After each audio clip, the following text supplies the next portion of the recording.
We could get another Gex game and another Fear Effect game and a bunch of other fucking dormant IPs that are currently under the umbrella of Square Enix.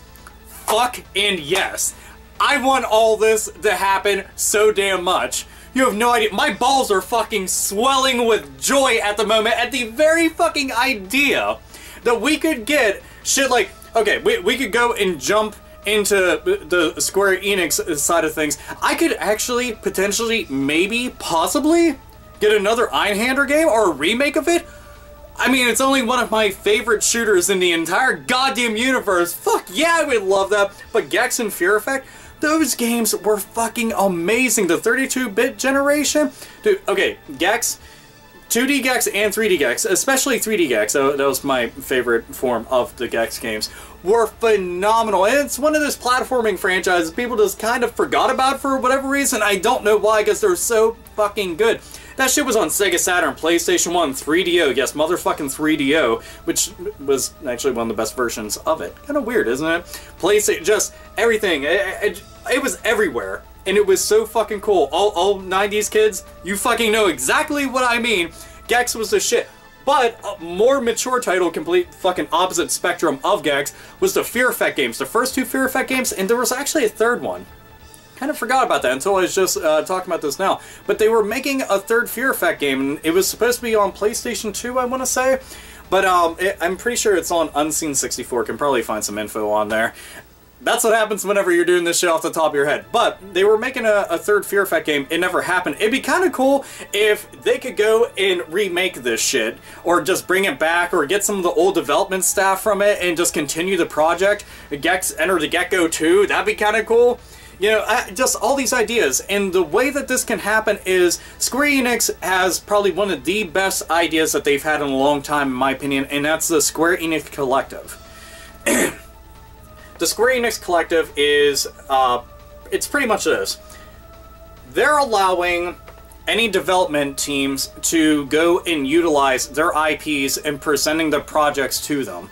They then pretty much give a yay or nay to it.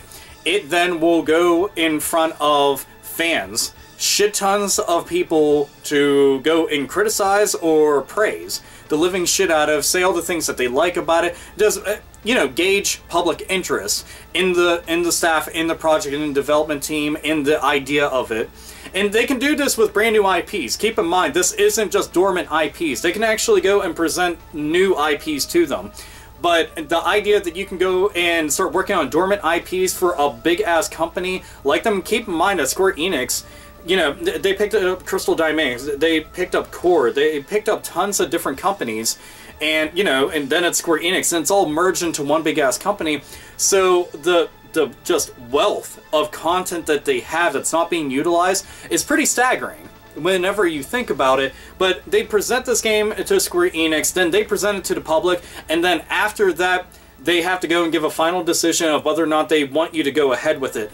If they do decide to, it then goes into crowdfunding. The reason that goes into crowdfunding is because essentially the development staff, the entire team, is 100% locked down to be responsible for the game, so this is their way to go and do it. Square Enix is just allowing you to go and utilize, you know, the characters, registered trademarks, logos, the IP in general, just everything. And they take their cut of it. And I think that this is a really interesting idea because internally, you know, companies can only have so much staff before it's going to end up putting them into the fucking red.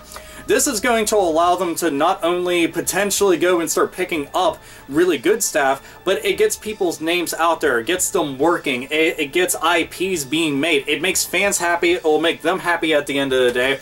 I like all this idea. I've always enjoyed the aspect of crowdfunding because you get an actual 100% direct connection to the individuals who are working on these projects. And that's great. Because you can vote on things. You can tell them things that you do like, you don't like. You can, I mean, any time that your say-so matters, you should always take full advantage of it, and they're going to be happy to hear it. I mean, even if it's negative, it's still going to be constructive in some kind of way whenever you're developing this game. You know, because then you get to realize, well, we're making a game that you want to play. Not we're just making a game we hope you want to play. We're designing something that a lot of people will like. And that's great. And that's one of the things I've liked about this. I know many people have their opinions about crowdfunding because there's been some bad shit that's happened in it, but there's been tons of amazing shit that's happened in it too. And I'm not going to allow a couple stupid fucking things ever deter me from the idea that, you know, there's shitloads of untapped potential in the idea of something like this. And, you know, Square Enix, it's a good fucking idea. You know, the idea that they could have all their IPs that they aren't doing shit with and are collecting dust. You know, that we as gamers are having to either fucking emulate or go and re-download in whatever digital format that's available out there that they decide to go and re-release them on, or have to go and pick up the physical copies for whatever fucking extravagant amount of money that they're going for because they're way fucking overpriced for stupid fucking reasons, then that's our way to be able to go and play them. But we can start making this shit for new generations, and that's a good thing. You know, and I could see those two franchises. I know there's Anachronix. I don't know how to actually pronounce it. I'm pretty sure I pronounced it right the first time. That was one of the other games that was mentioned within the article in the description, but I don't know what the game is, so don't shoot the fucking messenger. I don't know what every game is, damn it.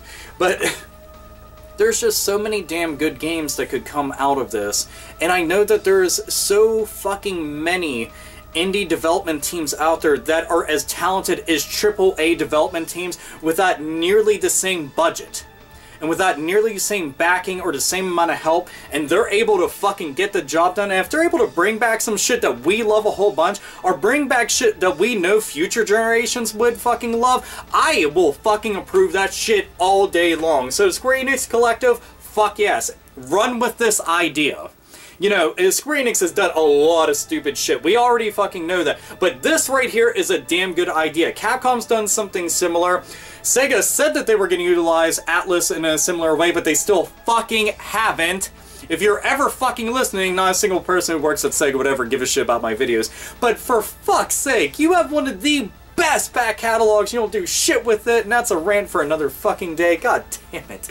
But anyway, the Square Enix Collective, I just want to see this, you know, tap for its fullest potential and then some. I want to see new IPs. I want to see old IPs brought back. Remakes, prequels, sequels. I don't give a fuck. Just make this shit happen. More Gex, more Fear Effect. If you have not played those games, for fuck's sake, go play them, because they're really cool. And anyway, this is all good news coming from yours truly, AlphaOmegaSin, and as always, nerds, nerdettes, and gamers, game the fuck on.